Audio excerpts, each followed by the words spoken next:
Et donc, j'ai le plaisir aujourd'hui d'accueillir notre intervenante, Eliane, qui doit nous entretenir de l'harmonie intérieure. Eliane, tu as la parole. Merci. Alors oui, l'harmonie intérieure, pour moi, c'est un sentiment d'unité profonde qui est en lien avec l'unité de la source et qui est en chacun de nous, puisqu'à l'origine de la création, tout est lumière, amour et vibration. Hein, ça parle vraiment de vibration, de fréquence. Et nous sommes composés de ces vibrations et de ces fréquences. Alors peut-être vous avez déjà vécu ce sentiment d'harmonie intérieure dans des moments comme par exemple un concert, lors d'un concert où vous avez le public qui reprend le dernier morceau avec plein d'engouement, quand les musiciens sont tout à fait boostés par les applaudissements. Et il y a toute une synergie, une harmonie qui se crée par les vibrations, par comment dirais-je, tout cet enthousiasme qui part du cœur, mais qui en lien avec les sons des instruments de musique qui rentrent en résonance avec notre propre vibration à nous. Et ça peut faire vivre vraiment des moments forts où les cœurs se soulèvent. Il y a comme même une lévitation qui n'a pas dit à un moment donné, je me sens portée par la musique. Ça peut être aussi devant un coucher de soleil, quand on s'émerveille des couleurs, par exemple. Alors tout ça parle encore de couleurs, de vibrations, de sons, de fréquences. Pourquoi ça? Eh bien, en fait, parce que nous avons tout le long de notre colonne vertébrale, mais pas que là, mais essentiellement là, des centres, enfin des capteurs d'énergie plus précisément, qui à ce moment-là s'ouvrent et rentrent en résonance parce qu'ils sont composés des 7 notes de musique de la gamme, do, ré, mi, fa, sol, la, si, en partant de la base jusqu'au sommet, au-dessus de la tête. Et ces centres d'énergie donc captent l'énergie, émettent de l'énergie. Et donc, ils se mettent en résonance avec la musique, par exemple, avec les couleurs, puisque chaque chakra correspond à une couleur, rouge en démarrant bas, rouge, orange, jaune, le plexus solaire, le cœur, vert, bleu azur, la gorge, au niveau du troisième œil, c'est turquoise pour la tête, et au-dessus de la tête, violet. Donc, c'est les couleurs de l'arc-en-ciel, en fait.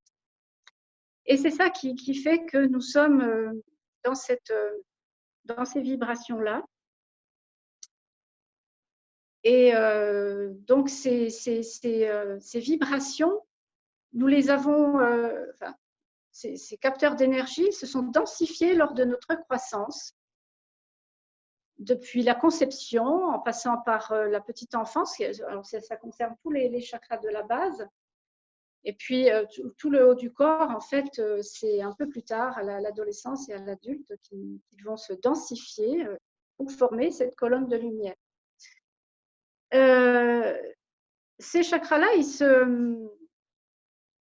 se rechargent, ils se purifient, ils se rechargent d'eux-mêmes, en fait. Mais il peut arriver qu'ils se referment. Alors, quand ils sont ouverts, on va vivre un sentiment de sécurité, ça c'est à la base. Ensuite, on va se sentir respecté pour le chakra sacré, quand on est au niveau du ventre. L'estime de soi arrive au niveau du plexus solaire, sous la poitrine. Ça, c'est l'enfance. Hein. Et au niveau du cœur, on va se sentir aimé, on va aimer de la façon dont on s'est senti aimé. Ensuite, il y a au niveau de la gorge, la communication va être plus ou moins fluide, suivant s'il y a eu des non-dits, par exemple. Ensuite, il y a le centre d'énergie au niveau du troisième œil, là au centre du front, où on va développer l'intuition.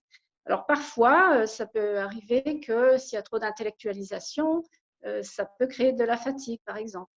Et les apprentissages aussi ne permettent pas toujours de favoriser le côté intuitif. Donc, je proposerai un exercice tout à l'heure pour retrouver tout ça.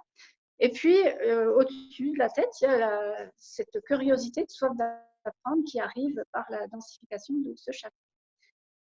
Alors, il arrive que ce n'est pas toujours aussi harmonieux que ça et on s'éloigne de cette unité de la source, cette harmonie, sentiment d'unité profonde et d'harmonie.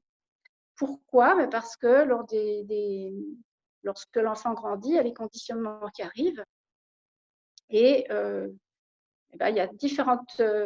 L'individu qui, à la base, ne devrait pas être divisible, puisqu'il est indivisible, il est un, il est unité, il va se diviser pour vivre l'expérience de la dualité et ça va créer des différentes sous-personnalités, on appelle ça comme ça en psychologie, où il va y avoir différents personnages à l'intérieur de soi. Et l'entente n'est pas toujours facile entre ces différents personnages. Alors, il y a une solution pour retrouver une harmonie entre tous ces personnages-là. Et cette solution, en fait, c'est une zone qui se situe sous le thymus, une zone de ressources, une zone qu'on peut appeler le self, le moi profond, la véritable nature. C'est aussi cette zone-là est une zone qui est totalement intouchable, pure. Vous voyez sur les icônes, souvent on pointe, il y a un doigt qui est pointé dans cette zone-là qui est très lumineuse. Et donc cette zone-là ne subit pas les influences. Aucune influence, c'est vraiment retrouver son énergie de source. Alors, en posant son attention à ce niveau-là, on va développer son écoute intérieure. Il y a aussi des postures, par exemple la posture de l'arbre dans le yoga, où on va se connecter aux énergies tertielles. Il y a le gassho, le mudra gassho en Reiki, qui va permettre de ramener les mains au centre du cœur pour ramener les deux polarités féminin-masculin. Donc, retrouver son centre. Une fois que la connexion tertielle se fait, que si on inspire les énergies de la terre, et ces énergies-là vont rejoindre les énergies du ciel, à cet endroit-là du cœur, il y a ce centrage. C'est aussi l'endroit où on peut retrouver sa boussole intérieure, on va trouver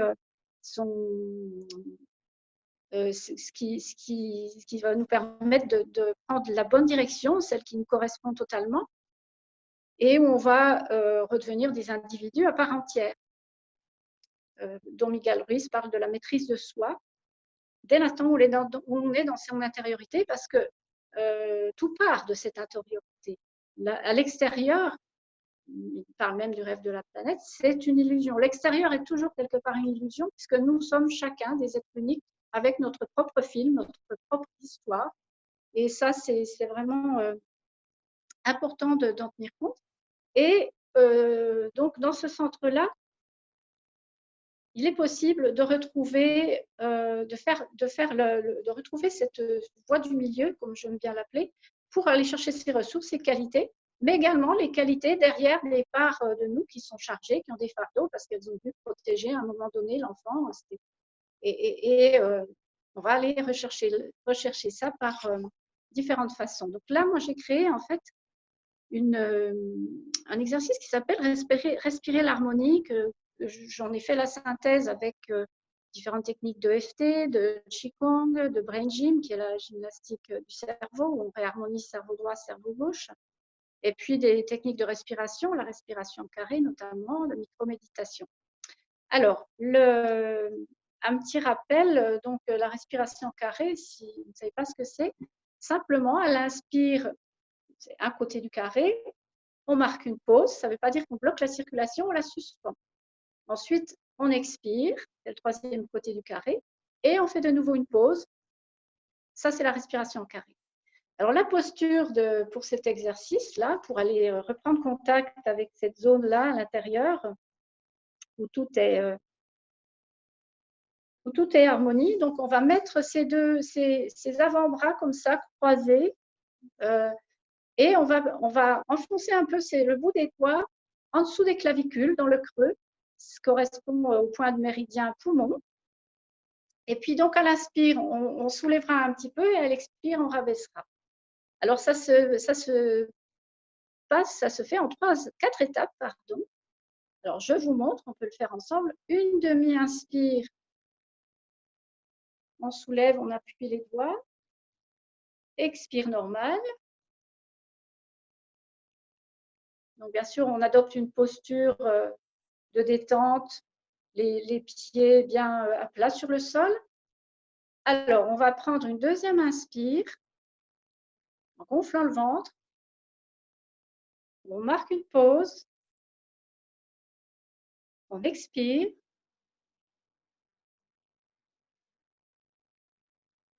On marque une pause. Ensuite, on va prendre une inspiration profonde. Ventre, on gonfle le ventre et les poumons jusqu'au niveau de la gorge. On marque une pause et on expire. On vide tout l'air au niveau des poumons, au niveau du ventre. Et on marque une pause. Et la quatrième étape, on va inspirer le mot harmonie. On va amener ce mot au niveau du cœur. Alors, il faut savoir que le cerveau, plus on l'habitue à s'entraîner, plus il va créer des nouvelles connexions neuronales. On marque une pause, on expire et on expire. En expirant, on souffle dans tout le corps l'harmonie. Dans les moindres recoins, dans chaque cellule, dans chaque molécule. Alors, on va le refaire 2 fois, mais ça, c'est possible aussi d'utiliser les mots, d'autres mots comme paix, amour, harmonie, et que j'ai synthétisé aussi par rapport aux 5 principes Reiki qui sont ici et maintenant, calme, confiance, authenticité, sincérité, et ici et maintenant, bienveillance envers soi-même et les autres, et gratitude. Et l'idée, c'est vraiment, ça fait bailler, l'idée, c'est vraiment de créer une zone à l'intérieur de soi qui soit confortable pour pouvoir divulguer ses richesses à l'extérieur, pouvoir faire bénéficier tout le monde, toute la planète des belles richesses qu'il y a à l'intérieur de soi, une fois qu'on va apaiser, redécouvrir, mettre de la lumière sur nos zones d'ombre. Alors, on va réinspirer une nouvelle fois, une demi-inspire. Expire normal.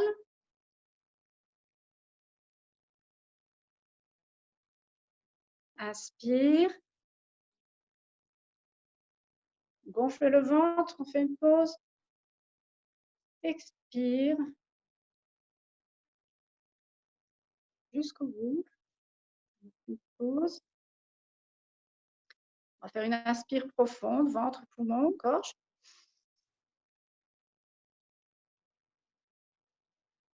On reste un peu en suspens et on expire.